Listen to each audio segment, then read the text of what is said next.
Meu nome é Walef, tá? Sou estudante técnico em enfermagem aqui da Escola Técnica Sandoval Soares Azevedo e hoje eu vim falar com vocês um pouco sobre a obra A Morte e o Morrer de Elizabeth Kubler-Ross, tá? Que é um exemplar aí, foi muito vendido, né?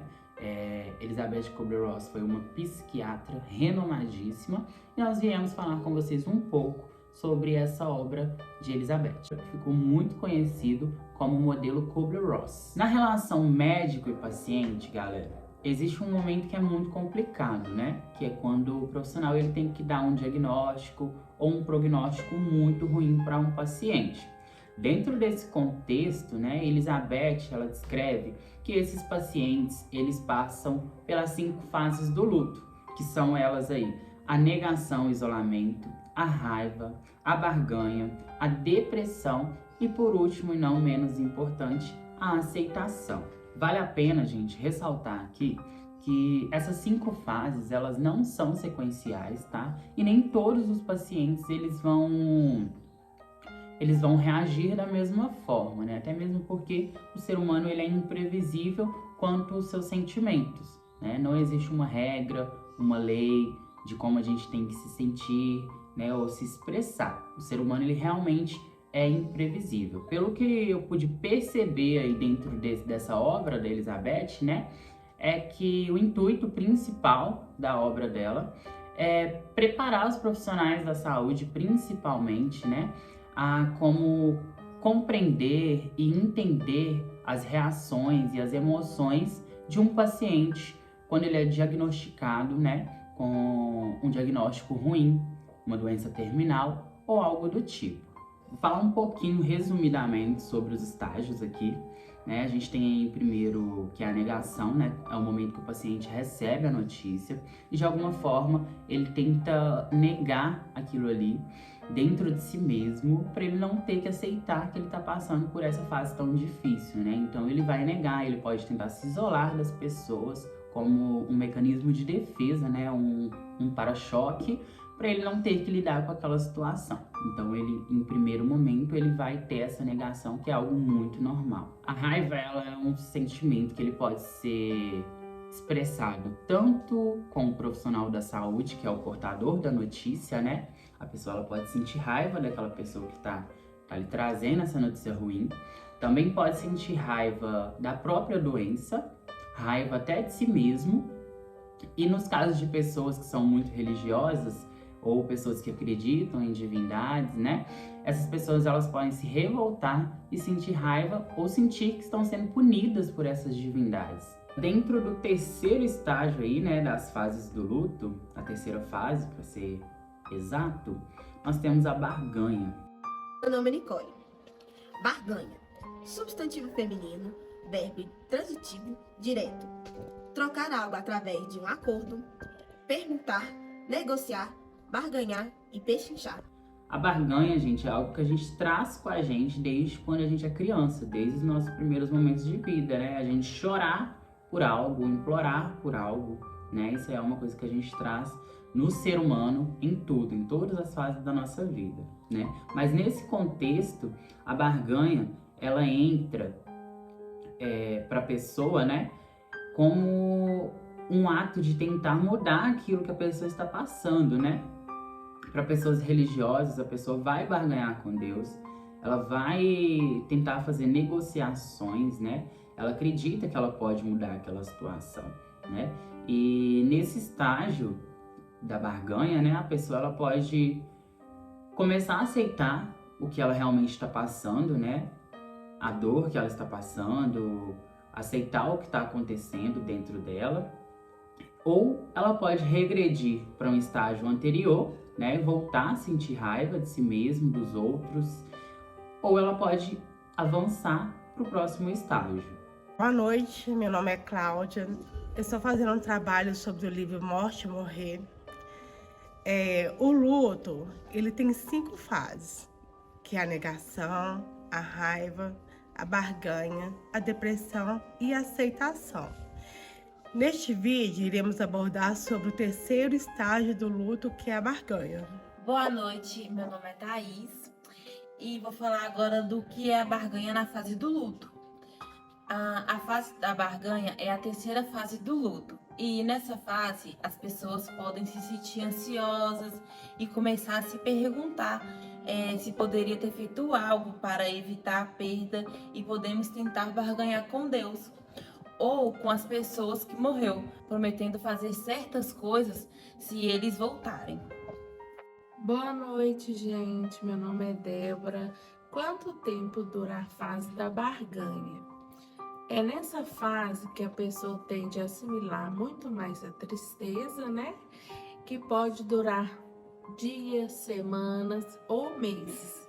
É aqui que a dor e o sentimento da perda é revivida constantemente nas lembranças, né? Que é por objetos e atitudes que a pessoa tinha.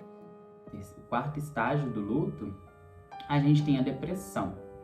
Essa depressão, ela é algo que vem lentamente e ela entra onde? Nesses espaços, né?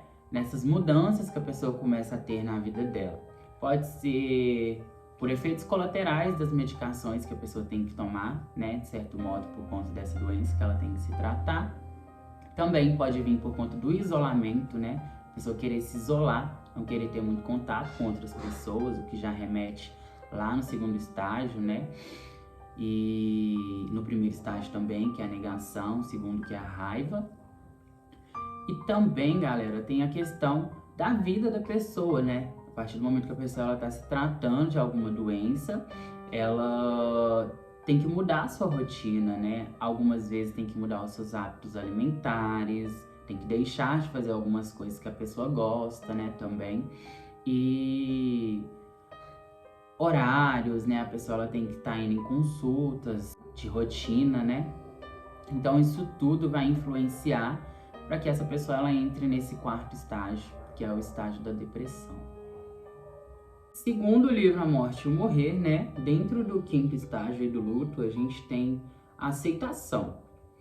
Elizabeth, ela observou que os pacientes que chegavam nesse estágio, né, já haviam passado aí por todos os outros estágios, que seria a negação, a raiva, a barganha, a depressão, até chegar na aceitação.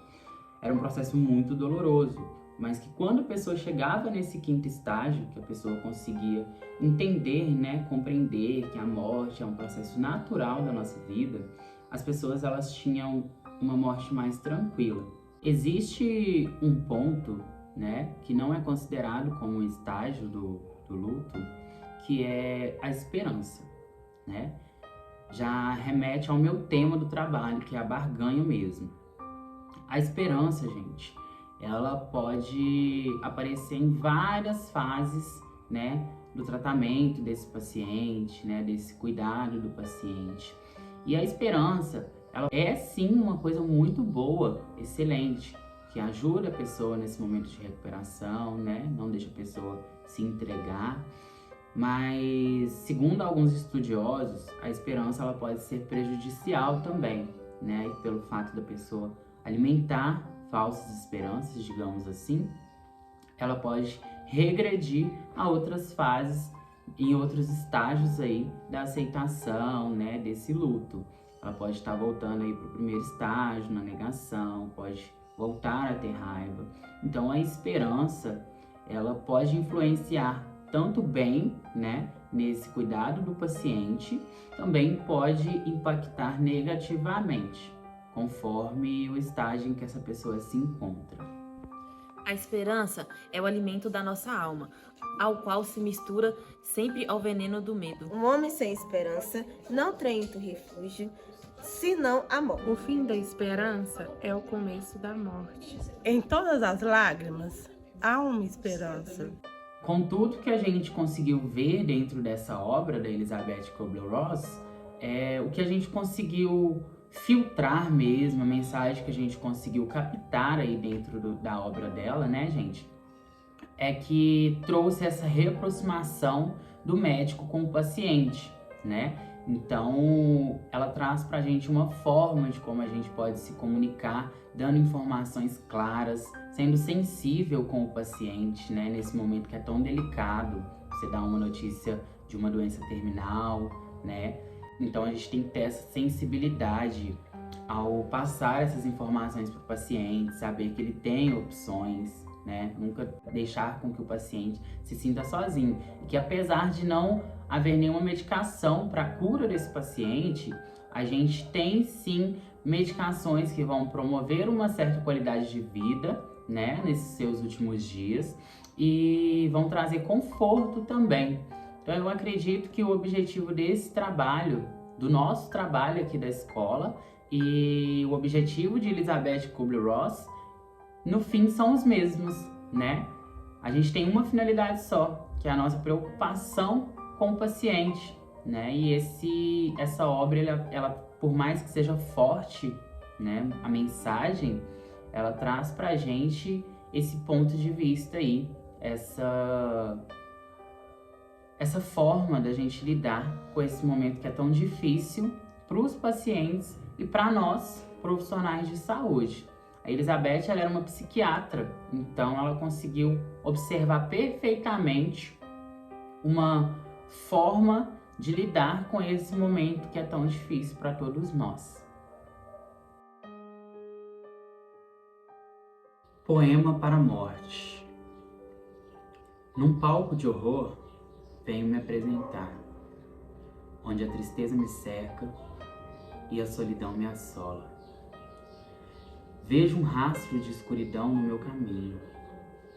Não vejo mais motivos para continuar.